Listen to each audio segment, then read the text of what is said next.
राधे राधे, जय श्री कृष्णा फ्रेंड्स। कैसे हैं आप सभी लोग? आशा करती हूँ कि अच्छे होंगे। आज मैं आपको महाशिवरात्रि व्रत की कथा सुनाऊंगी। पूर्व काल में चित्रभानु नामक एक शिकारी था। जानवरों की हत्या करके वह अपने परिवार को पालता था। वह एक साहूकार का कर्जदार था, लेकिन उसका ऋण समय पर न चुका सका। क्रोधित साहूकार ने शिकारी को शिवमठ में बंदी बना लिया। संयोग से उस दिन शिवरात्रि थी। शिकारी ध्यानमग्न होकर शिव संबंधी धार्मिक बातें सुनता रहा। चतुर्दशी को उसने शिवरात्रि व्रत की कथा भी सुनी। शाम होते ही साहूकार ने उसे अपने पास बुलाया और ऋण चुकाने के विषय में बात की। शिकारी अगले दिन सारा ऋण लौटा देने का वचन देकर बंधन से छूट गया। अपनी दिनचर्या की भांति वह जंगल में शिकार के लिए निकला, लेकिन दिन भर बंदी गृह में रहने के कारण भूख प्यास से व्याकुल था। शिकार खोजता हुआ वह बहुत दूर निकल गया। जब अंधकार हो गया तो उसने विचार किया कि रात जंगल में ही बितानी पड़ेगी। वह वन के एक तालाब के किनारे एक बेल के पेड़ पर चढ़कर रात बीतने का इंतजार करने लगा। विल्व वृक्ष के नीचे शिवलिंग था, जो विल्व पत्रों से ढका हुआ था।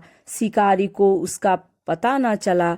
पड़ाव बनाते समय उसने जो टहनियां तोड़ी वे संयोग से शिवलिंग पर गिरती चली गईं।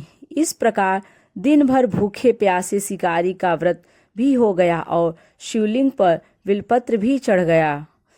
एक पहर रात्रि बीत जाने पर एक गर्भिणी हिरणी तालाब पर पानी पीने पहुंची।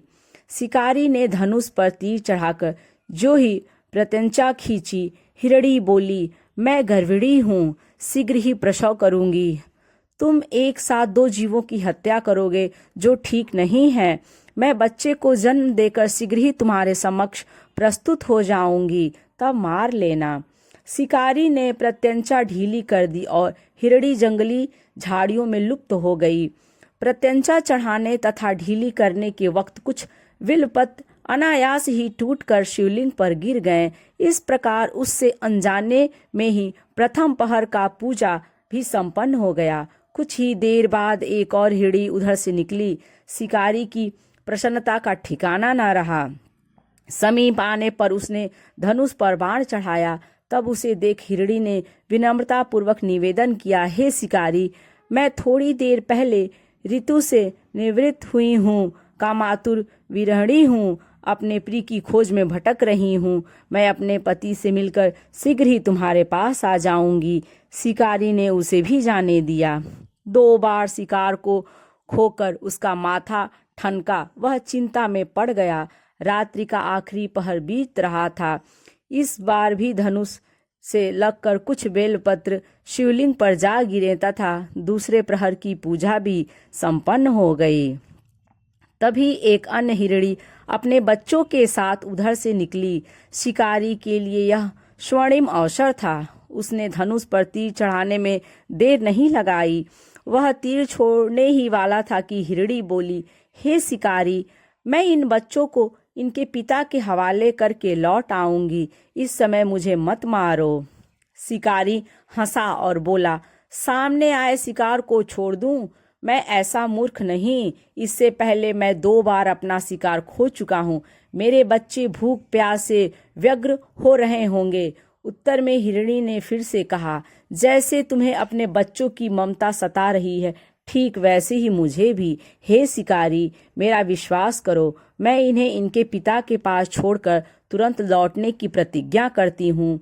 हिरणी का दुख भरा स्वर सुनकर शिकारी को उस पर दया आ गई। उसने उस मृगी को भी जाने दिया।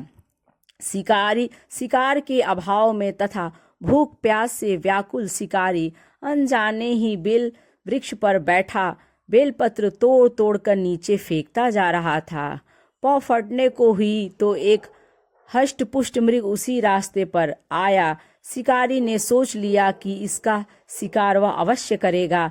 शिकारी की तनी प्रत्यंचा देखकर मृग विनीत स्वर में बोला, हे शिकारी, यदि तुमने मुझसे पूर्व आने वाली 3 मृगियों तथा छोटे छोटे बच्चों को मार डाला है तो मुझे भी मारने में विलंब न करो, ताकि मुझे उनके वियोग में एक क्षण भी दुख न सहना पड़े। मैं उन हिरणियों का पति हूँ। यदि तुमने उन्हें जीवन दान दिया है तो मुझे भी कुछ क्षण का जीवन देने की कृपा करो। मैं उनसे मिलकर तुम्हारे समक्ष उपस्थित हो जाऊंगा। मृग की बात सुनते ही शिकारी के सामने पूरी रात का घटनाचक्र घूम गया। उसने सारी कथा मृग को सुना दी। तब मृग ने कहा, मेरी तीनों पत्नियां जिस प्रकार प्रतिज्ञाबद्ध होकर गई हैं, मेरी मृत्यु से अपने धर्म का पालन नहीं कर पाएंगी। अतः जैसे तुमने उन्हें विश्वास पात्र मानकर छोड़ा है, वैसे ही मुझे भी जाने दो। मैं उन सबके साथ तुम्हारे सामने शीघ्र ही उपस्थित होता हूँ। शिकारी ने उसे भी जाने दिया। इस प्रकार प्रातः हो गई। उपवास, रात्रि जागरण तथा शिवलिंग पर बेलपत्र चढ़ने से अनजाने में ही शिवरात्रि की पूजा पूर्ण हो गई।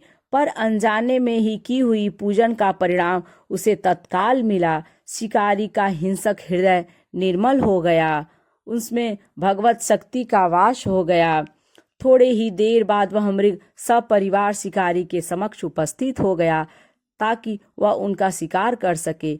किंतु जंगली पशुओं की ऐसी सत्यता, सात्विकता एवं सामूहिक प्रेम भावना देखकर शिकारी को बड़ी ग्लानि हुई।